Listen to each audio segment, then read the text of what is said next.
Hello students, welcome to my YouTube channel Sushma Rajgupta. हम लोग कर रहे हैं B Com third semester banking and insurance. Banking and insurance का हम फुल सिलेबस करेंगे। तो आज का हमारा चैप्टर है इंडियन बैंकिंग सिस्टम। चलिए शुरू करते हैं।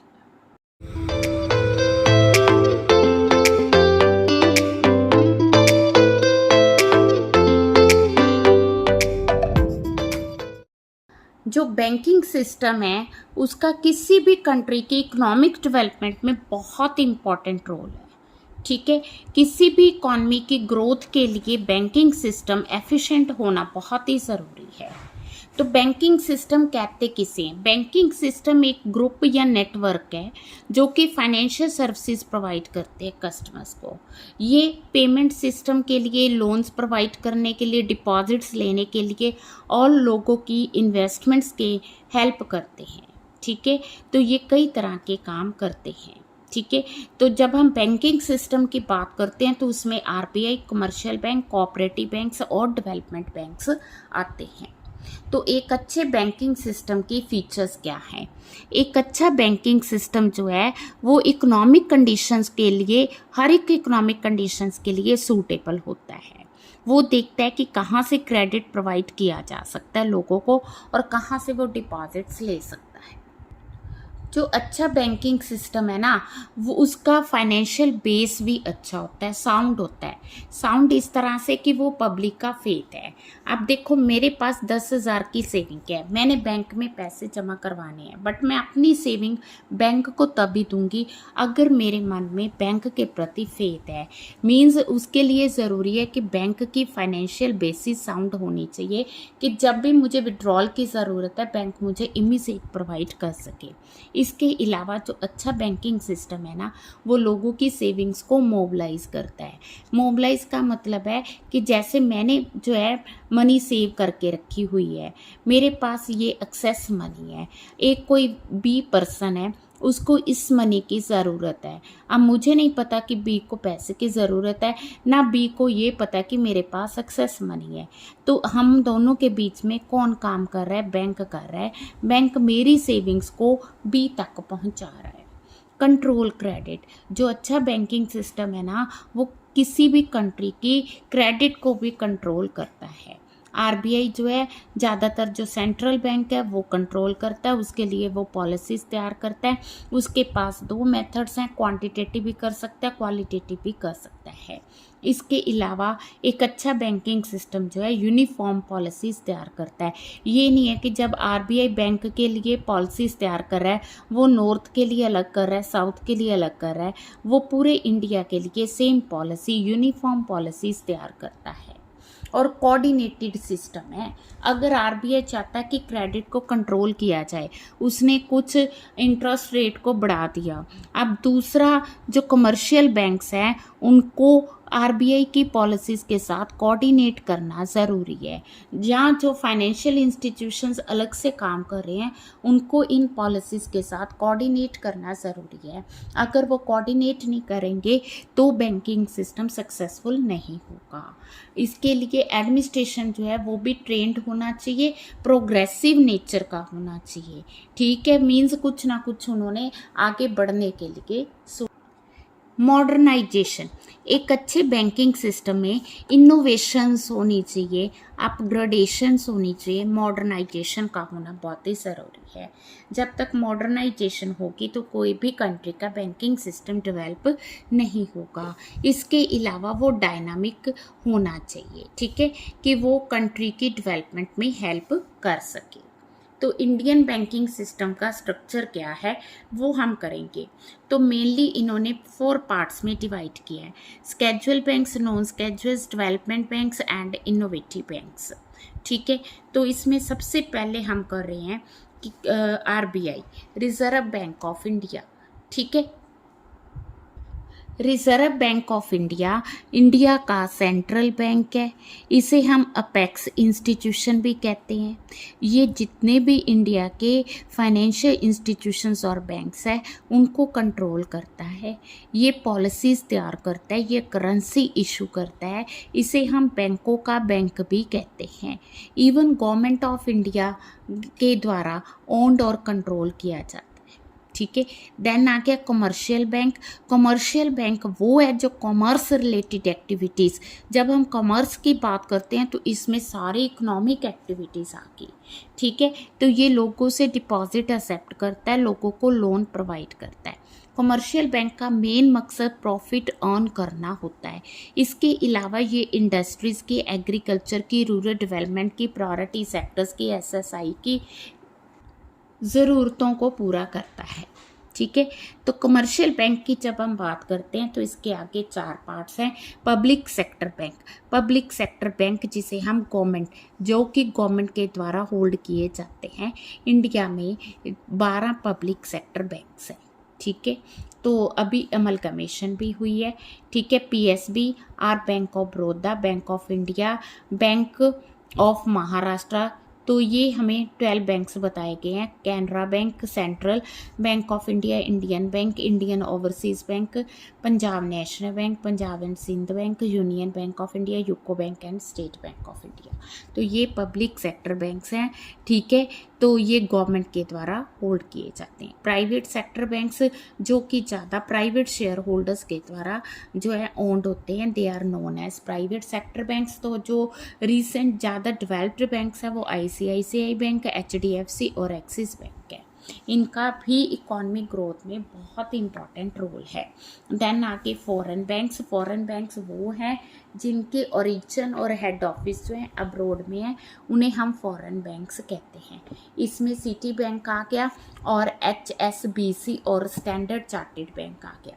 देन आगे regional rural banks. Regional rural banks वो बैंक्स हैं जिनको कमर्शियल बैंक स्पॉन्सर करता है। ये क्रेडिट फैसिलिटी प्रोवाइड करते हैं किसको? किसानों को। ये ज़्यादातर किसानों को लोन प्रोवाइड करने के लिए सेटअप किए जाते हैं। इनका मेन मकसद किसानों को, लेबरर्स को, आर्टिसंस को, स्मॉल स्केल इंडस्ट्रीज़ को डेवलप करना और उनको लोन प्रोवाइड करना है। देन आगे कोऑपरेटिव बैंक्स। कोऑपरेटिव बैंक्स जो है रूरल एरियाज़ में सेटअप किए जाते हैं। ठीक है। इसमें जितने भी मेंबर्स होते हैं उनका बैंकों में शेयर होता है। ठीक है। ये ज़्यादातर म्यूचुअल हेल्प के लिए सेटअप किए जाते हैं।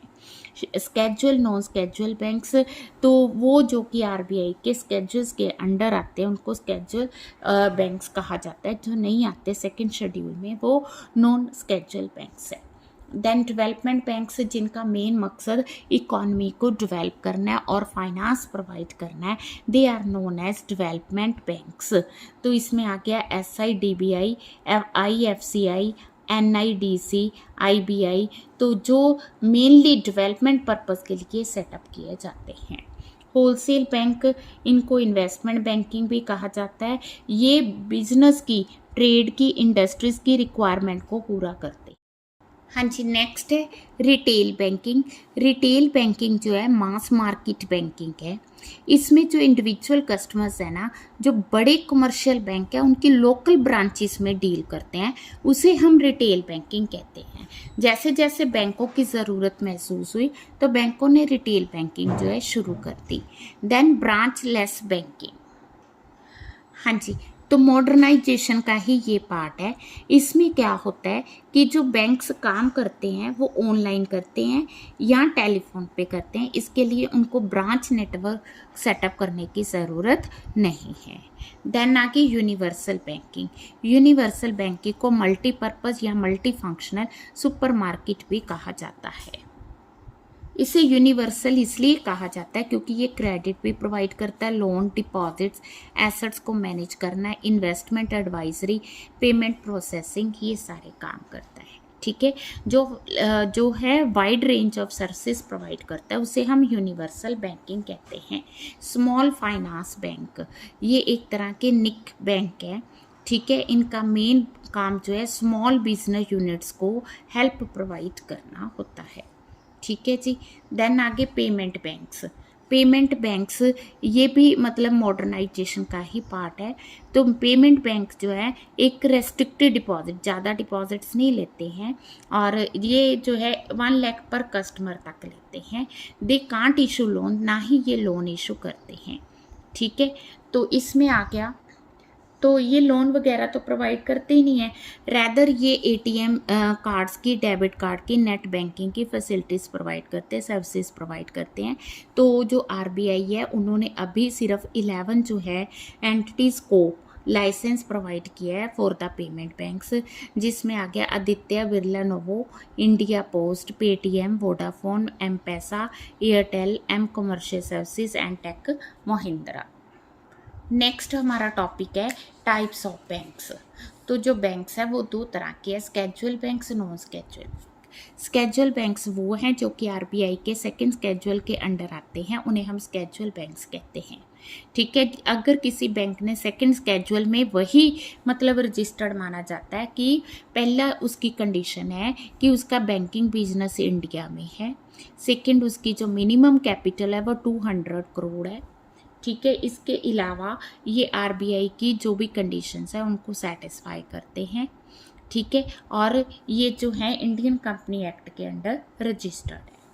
देन आगे नॉन स्केड्यूल बैंक्स, वो जो सेकंड स्केड्यूल की कंडीशन को पूरा नहीं करते हैं, वो नॉन स्केड्यूल बैंक है। Then banks on the basis of domicile, foreign banks and domestic bank. हाँ जी, फॉरेन बैंक्स वो बैंक्स हैं जो कि इंडिया के बाहर ही रजिस्टर्ड होते हैं, आउटसाइड इंडिया रजिस्टर्ड और इनकॉर्पोरेट किए जाते हैं। जो फॉरेन बैंक्स इन इंडिया है उनकी जो काउंटिंग है डे बाय डे इंक्रीज हो रही है with the process of globalisation. Domestic banks वो बैंक्स हैं जो रजिस्टर भी इंडिया में हुए, इनकॉर्पोरेट भी इंडिया में हुए हैं। Then types of bank on the basis of ownership, public sector bank वो जो गवर्नमेंट के द्वारा ओन्ड होते हैं, हम ऑलरेडी कर चुके हैं, 12 पब्लिक सेक्टर बैंक्स है। प्राइवेट सेक्टर बैंक्स जो कि ओन्ड और रन बाय प्राइवेट सेक्टर है, they are known as private sector banks. Cooperative banks जैसा हम ऑलरेडी कर चुके हैं, they are jointly run by group of individual, ये ज़्यादातर रूरल एरियाज में होते हैं। इसके जितने मेंबर्स होते हैं उनके पास बैंक का शेयर होता है। ठीक है, इंडिया में इनको 1912 में सेटअप किया गया था। ये जो कोऑपरेटिव बैंक्स इंडिया में काम कर रहे हैं, इनके आगे 3 टायर हैं। First is primary credit societies, ये 3 टायर का यू कैन सी की बेस है। ठीक है, ये रूरल एरियाज़ में होती हैं। इनके जितने भी मेंबर्स हैं वो शेयर कैपिटल कंट्रीब्यूट करते हैं।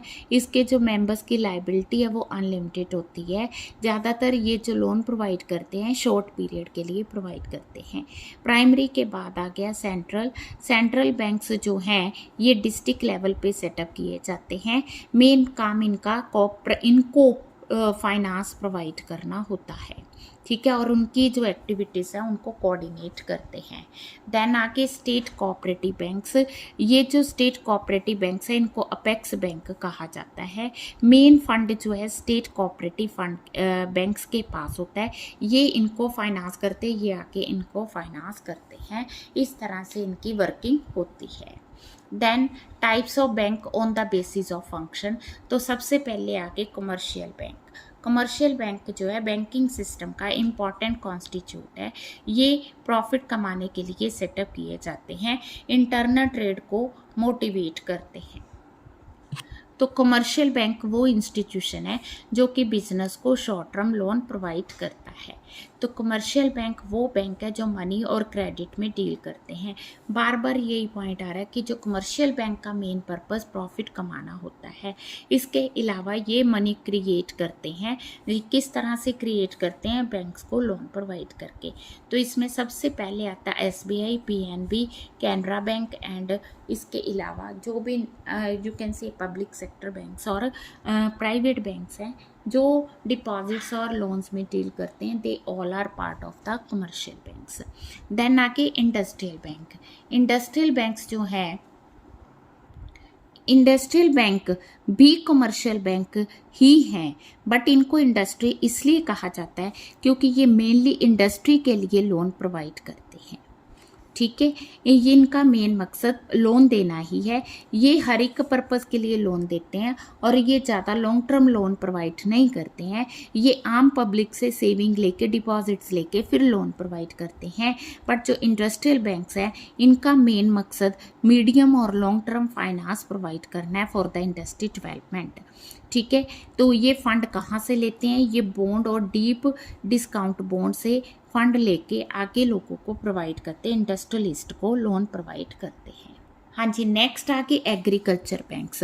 एग्रीकल्चर बैंक वो जो एग्रीकल्चर सेक्टर को लोन प्रोवाइड करते हैं, ये long and short term finance provide करते हैं। ठीक है, ये ज़मीनें खरीदने के लिए है ना, हैवी एग्रीकल्चर इक्विपमेंट्स। अब किसानों को इक्विपमेंट्स की ज़रूरत है, वो कहाँ पे जाए? तो एग्रीकल्चर बैंक उनको हेल्प प्रोवाइड करते हैं। जैसे इंडस्ट्रियल बैंक इंडस्ट्री के लिए प्रोवाइड करते हैं, तो एग्रीकल्चर बैंक्स एग्रीकल्चर के लिए हेल्प प्रोवाइड करते हैं। अब जब हम बात करें तो इसमें कौन कौन से बैंक आते हैं? इसमें रीजनल रूरल बैंक आते हैं, इसमें national agriculture and rural development bank NABARD आता है, इसमें लैंड डेवलपमेंट बैंक्स भी आते हैं। अब आगे एक्सचेंज बैंक्स। ये जो एक्सचेंज बैंक्स होते हैं ये फॉरेन एक्सचेंज में डील करते हैं। ये कोई अलग से इंस्टीट्यूशन नहीं है। वो जो कमर्शियल बैंक की बात करते हैं ना, जैसे मैं SBI की बात कर रही हूँ, उसी में एक सेक्शन है जो कि एक्सचेंज में डील करता है। ठीक है, ये RBI से ऑथराइजेशन लेते हैं, उसके बेसिस पे ये आगे डील करते हैं। ठीक है, ये फॉरेन बिल्स जो है उनको डिस्काउंट करते हैं, फॉरेन रिमिटेंस करते हैं, गोल्ड सिल्वर को सेल करने में मदद करते हैं, लेटर ऑफ क्रेडिट इशू करते हैं। तो जितने भी फॉरेन ट्रेड के रिलेटेड काम है वो सारे एक्सचेंज बैंक्स करते हैं। देन आगे सेविंग बैंक्स। ठीक है, सेविंग बैंक का मेन पर्पस आम लोगों से, आम जनता से स्मॉल सेविंग्स जो है उनको कलेक्ट करना है। ठीक है, ताकि इसका मेन मकसद लोगों में हैबिट ऑफ सेविंग डालना और उनकी सेविंग को कलेक्ट भी करना है। हाँ जी, नेक्स्ट आगे इंडिजिनियस बैंक। ये जो बैंक्स है ना, ये तो इंडिया में अभी भी प्रचलित है। तो इतनी डेवलपमेंट हो गई है बैंक्स में, इवन देन ये जो घरेलू बैंक है ना, ठीक है, जो मतलब कि रूरल एरियाज में भी हैं, जैसे महाजन हो गए है ना, तो और जो मनी लेंडर्स हो गए, तो वो पार्ट ऑफ इंडिजिनियस बैंक है। ठीक है, अब लोग इनके पास अभी भी उतना ही जाते हैं जितना पहले जाते थे। हालांकि एग्रीकल्चर बैंक्स बहुत आगे हैं, रीजनल कोऑपरेटिव सोसाइटीज़ आ गई हैं, कोऑपरेटिव बैंक्स आ गए हैं। इनके पास इसलिए लोग ज़्यादा जाते हैं क्योंकि इनकी लोन देने की फॉर्मेलिटीज़ जो है वो कम होती हैं as compare to commercial banks, you can see. ठीक है, तो पर इनका नुकसान क्या है? फ़ायदा ये है, तो नुकसान ये है कि ये अभी भी पुराने तरीके यूज़ करते हैं। ठीक है, इनका कोई शॉर्ट टर्म लॉन्ग टर्म में कोई डिफरेंस नहीं होता। ये सारी ट्रेडिंग को कंबाइन करते हैं। ठीक है, तो डिपॉजिट साइड बहुत कम होती है, ये इंडिजिनियस ही बैन होते हैं। ठीक है जी, और इनका जो रेट ऑफ इंटरेस्ट है वो ज़्यादा होता है, जो सबसे मेजर वीक पॉइंट है। इसके अलावा, इन सब बैंक्स के अलावा हमारे पास और भी बैंक्स हैं, वो हैं रिटेल बैंक्स। ठीक है, तो रिटेल बैंक्स में हमने पहले भी किया था, मास मार्केट का एक पार्ट है। ठीक है, इसमें कस्टमर्स क्या लोकल मार्केट को, जैसे कोई छोटा सा गांव है तो वहाँ पे किसी एक पर्टिकुलर बैंक की ब्रांच नहीं है, तो वहाँ पे कोई एक इंडिविजुअल उसके सारे काम कर रहा है, लोगों की सेविंग्स ले रहा है, लोगों को विड्रॉल कर रहा है। ये जो है मॉडर्नाइजेशन का पार्ट है, वो इसलिए ताकि बैंकिंग सिस्टम को और ज़्यादा डेवलप किया जा सके। स्मॉल फाइनेंस बैंक्स, ये भी बैंक का एक छोटा सा सेगमेंट है जो कि लोन प्रोवाइड करता है। ठीक है, देन आगे पेमेंट बैंक्स, ये तो बहुत ही ज़्यादा आजकल चल रहे हैं। ठीक है, जिसमें हम लोग पे है ना, जिसमें जो पेमेंट की जाती है थ्रू दीज फैसिलिटीज़ की जाती है। ये ATM और डेबिट कार्ड्स को यूज़ करते हैं और ये ज़्यादा प्रमोट करते हैं ऑनलाइन और मोबाइल बैंक। ठीक है, तो आज का जो लेक्चर था that was based on the Indian banking system. ठीक, तो चैप्टर वाइज हम सारा सिलेबस करेंगे, आप लोगों ने वीडियोस देखनी है। और BCom थर्ड सेमेस्टर की business quantitative method and starts की सारी वीडियोस ऑलरेडी अपलोड की हुई हैं। ठीक है जी। तो अगर आपने कॉस्ट अकाउंटिंग की ऑनलाइन कोचिंग लेनी है तो आप मुझे इस नंबर पे कांटेक्ट कर सकते हैं। वीडियो अच्छी लगी वीडियो को लाइक करें, चैनल को अभी तक नहीं सब्सक्राइब किया तो ज़रूर सब्सक्राइब करें, ज़्यादा से ज़्यादा वीडियोस को शेयर करें। Thank you.